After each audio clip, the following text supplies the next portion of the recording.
இந்த மாதத்தில் பல பேருக்கு ஒரு அதிர்ச்சியாக இருந்திருக்கிறது என்னென்னா, மின்சார கட்டணம் அவங்க ஏற்கனவே 2000 கட்டிட்டு இருந்தாங்கன்னா 8000, 10,000, 12,000ன்னு. எனக்கு தெரிஞ்ச ஒரு யூடியூபர் அவர் வந்து என்ன சொல்கிறாரு, முதல் முறையாக 65,000 நமக்கு இன்னைக்கு பில்லு வந்திருக்கு அப்படின்லாம் காட்டுறாரு.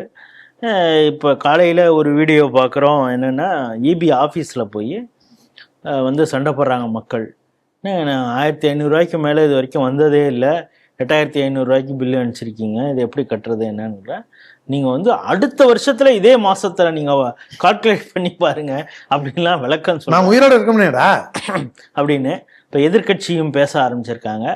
ஆனால் அது அப்படியெல்லாம் இல்லை, பொய்யான குற்றச்சாட்டு அப்படின்னு ஆளும் தரப்பில் சொல்லப்படுகிறது. நீங்கள் எப்படி பார்க்குறீங்க?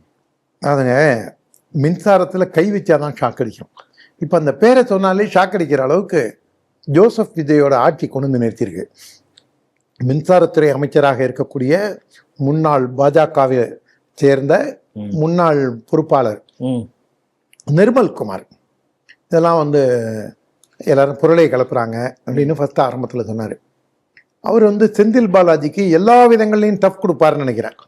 நான் சொல்றது எல்லா விதங்கள்லையும், அரசியல் சூட்சமும், சித்து விளையாட்டு, இந்த பல்வேறு திரைக்கு பின்னால் செயல்படக்கூடிய பல கட்சியை தாண்டி வந்திருக்கிறார். செந்தில் பாலாஜிக்கும் நிர்மல்குமாருக்கும் பார்த்தீங்கன்னா நிறைய ஒற்றுமைகள் இருக்கு இல்லைங்களா? அந்த அடிப்படையில் நீங்கள் பார்க்கும்போது இவர் வந்து another Senthil Balaji on evolving process அப்படிங்கிறது தான் நம்மளுக்கு நிர்மல்குமாருடைய செயல்பாடுகள். அவர் என்ன சொன்னார், செந்தில் பாலாஜி அனில் இது பண்ணிடுச்சுனாரு. இவர் என்ன சொல்கிறாரு, நிஜமாவே அனில் குஞ்சு கட்சி. இவர் என்ன சொல்கிறாரு, இல்லை இது திமுகவோட சதி அப்படிங்கிறாரு. ஸோ ரெண்டு பேருமே ஓன் பண்ணிக்கல, இல்லைங்க இதில் ஏதோ பிரச்சனை இருக்குது, நாங்கள் அந்த பிரச்சனை என்னன்னு பார்க்குறோம் அப்படின்னா நம்பிக்கை நம்மளுக்கு அவங்க மேலே வரும். ஆனால் அதை விட்டுட்டு என்ன சொல்கிறாரு, திருடிட்டு போயிட்டாங்க, கேமரால வேலை செய்யல, என்னென்னமோ சொல்கிறாங்க. நீங்கள் காமன் மேனுக்கு இது வந்து ஸ்டாலின் ஒரு அறிக்கை கொடுத்துருந்தாரு. 13,000 பேருக்கோ என்னமோ 2 லட்சம் ரூபா 3 லட்சம் ரூபாய்க்கு மேலே வந்திருக்கு அப்படின்னா அதை பார்க்கும்போது தான் நிஜமாவே ஏன் இப்படி புழு விட்டு திரியிறார் ஸ்டாலின். அவங்க ஆட்சிக்கு வந்ததே புழுவி தான் வந்தாங்க. அந்த கட்சி வந்ததே ஒரு திராவிட முன்னேற்ற கழகம் தீக்காலேருந்து வெளியில் வந்ததே ஒரு அசிங்கமான ஒரு விஷயத்தினால தான் இந்த கட்சியே தோன்றுச்சு. ஏன் இவங்களுக்கு இப்படியே இருக்காங்க அப்படின்னு நினச்சேன். ஆனால் ஃபார் எக்ஸ்சேஞ்ச் ஏதோ கொஞ்சம் ரிலவெண்ட்டாக ஏதோ பேசியிருக்காரு போல இருக்கு. அது எவ்வளோ தூரம் நிஜங்கிறது தெரியல. கொஞ்சம் எதிர்கட்சியாக இருக்கிறப்ப கொஞ்சம் ரெலவெண்ட்டாக அப்பப்போ இல்லை, அவங்க ஆக்டிவாக இருப்பாங்க.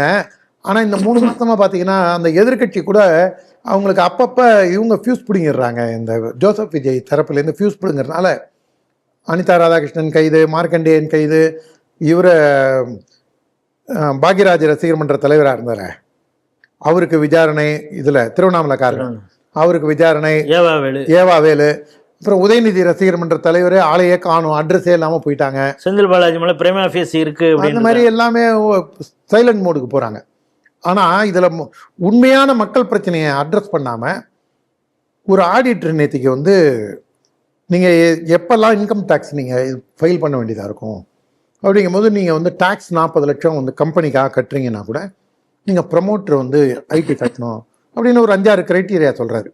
நீங்கள் வந்து டிடிஎஸ் உங்களுக்கு இவ்வளோ ரூபா வருதுன்னா கூட நீங்கள் கட்டணும்னு சொல்லி வரும்போது அது உண்மையிலேயே எனக்கு கொஞ்சம் வித்தியாசமாக பட்டுது. நீங்கள் உங்கள் வீட்டுக்கு கரண்ட் சார்ஜ் 1 லட்சம் ரூபாய்க்கு மேலே கட்டினா நீங்கள் இன்கம் டேக்ஸ் பே பண்ணணும் அப்படிங்கிறாரு. அப்போ தமிழ்நாட்டில் இருக்கிற எல்லாருமே இன்கம் டேக்ஸ் பே பண்ணுங்கிற லெவலில் கொண்டு வந்துருவாங்கன்னு நினைக்கிறேன் இந்த தமிழக வெற்றி கழகம். இதுக்குள்ளே என்ன பிரச்சனைகள் இருக்குங்கிறத இவங்க அலசி ஆராயவும் இல்லை. ஏற்கனவே அண்ணாமலை அவர்கள் தமிழக பிஜேபி தலைவராக இருந்தபோது 2-3 குற்றச்சாட்டுகளை முன் வச்சார். 6 ரூபாய் 8 ரூபாய்க்கு ஒரு யூனிட் வாங்க வேண்டிய இடத்துல நீ ஏன் 20 ரூபாய்க்கு வாங்குற? அதே மாதிரி டிரான்ஸ்ஃபார்மர் கொள்முதலில் என்னென்ன பிரச்சனை, அறப்போர் இயக்கமும் கேஸ் போட்டு எல்லா இடங்கள்லையும் இந்த பிரச்சனை இருக்கு. 2வது, கிட்டத்தட்ட இபி டிபார்ட்மெண்ட்டு செயலிழந்து போய் ஸ்தம்பித்து இருக்கு. நீங்கள் அறிவிக்கப்படாத மின்வெட்டு எல்லா பகுதிகள்லையும் இருக்கு. இது வந்து திராவிட முன்னேற்ற கழகத்துக்கு எப்படி ஒரு செட்பேக்காக இந்த கரண்ட் பிரச்சனை இருந்து ஆற்காடு வீராசாமி கதறினார், இந்த ஆட்சி போச்சுன்னா அதுக்கு நான் தான் காரணமாக இருப்பேன் போல இருக்குன்ட்டு. ஒவ்வொரு ஆட்சியிலையும் இந்த கரண்ட் பிரச்சனையும் சரி, இந்த மின்சாரத்தை வச்சு ஊழலுங்கிறதும் சரி, ஒரு கொதிநிலையிலேயே மக்களை வச்சிருக்கு. மக்கள் பணத்தை சுரண்டி திங்கிறதுக்கு இது ஒரு வழியாக வச்சிருக்காங்க. தமிழகத்தில் இன்னைக்கு கிட்டத்தட்ட கடன் வந்து 10 லட்சம் கோடிக்கு மேலே இருக்கு. ஜோசப் விஜயோட நிர்வாகம் எப்படி போகுங்கிறதுன்னு தெரியல. இதில் மான்டெக் சிங் அலுவாலியாவை கொண்டு வந்து இதுக்கு அட்வைசராகவும் கொண்டு வந்து இப்போ ராகுல் காந்தியோட ரெக்கமெண்டேஷன் நினைக்கிறேன் அவரை கொண்டு வந்து உள்ள வச்சிருக்காங்க. அந்த ஆள் இன்னும் எதுக்கெல்லாம் டாக்ஸ் போடுன்னு சொல்ல போறான்னு தெரியாது. அவர் பிளானிங் கமிஷன்ல இருக்கிறப்ப தான் 35 லட்சத்துக்கு டாய்லெட் கட்டி கொடுத்த ஊழல் இதெல்லாம் வந்தாச்சு. அதனால இவங்க வந்து எந்த திசையில போறாங்க, இவங்களுக்கு ஏதாவது ஒரு டைரக்ஷன்ல போறாங்களா? இவங்க திமுக சமயத்துல பாத்தீங்கன்னா இது வந்து டிஎம்கே உடைய மறு உருவமா தான் தெரியுது. இன்னொரு விஷயத்துல பாத்தீங்கன்னா மான்டெக் சிங் அலுவாலியா ராகுல் காந்தி தொடர்பு, இந்த பிஜேபி இந்த வந்தே மாதரம் நீட் எதிர்ப்பு இதெல்லாம் பார்த்தீங்கன்னா ஒரு காங்கிரஸ் பக்கமாக போகிற மாதிரி தெரியுது. இன்னொரு பக்கம் பார்த்தீங்கன்னா விஜய் வந்து தனிச்சா போகிற மாதிரி தெரியுது. இதில் வந்து ஒரு டைரக்ஷன்லெஸ்ஸாக 8 திசைகள்லையுமே இவங்க வந்து கத்தியை வீசி வைக்கிறாங்களா? எந்த கத்தி இவங்களை பதம் பார்க்க போகுதுன்னு தெரியல. ஆட்சியாளர்கள் முழித்து கொண்டு மக்களின் பிரச்சனைகளை தீர்க்க வேண்டும் என்பதே நம்முடைய கோரிக்கை.